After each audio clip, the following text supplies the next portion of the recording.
咁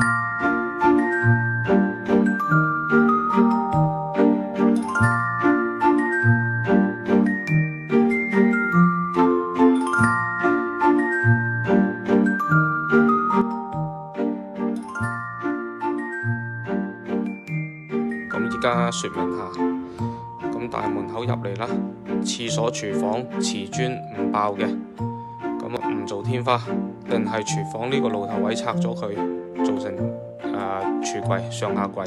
咁啊講廁所先，廁所咧 PD 門啦，PD 門梗位咁開法，上邊咧做個吊櫃嘅啫，個廁所全部嘢保留，做個吊櫃。呢度咧就上下櫃啦。咁樣擺法，呢度斜斜地嘅集角，個吊櫃都跟埋呢個形狀嘅。呢度收窄去 PD 門梗位，呢度整件不鏽鋼露頭位不鏽鋼。咁啊出翻嚟廳呢，呢度呢整個神櫃，但係呢度有個電箱嘅，留意到時候睇下個位置點樣。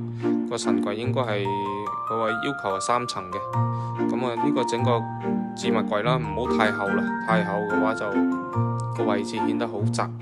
呢度約莫跟翻個神櫃咁厚，咁呢邊整個大嘅衣櫃啦，600深，約莫4尺度啦。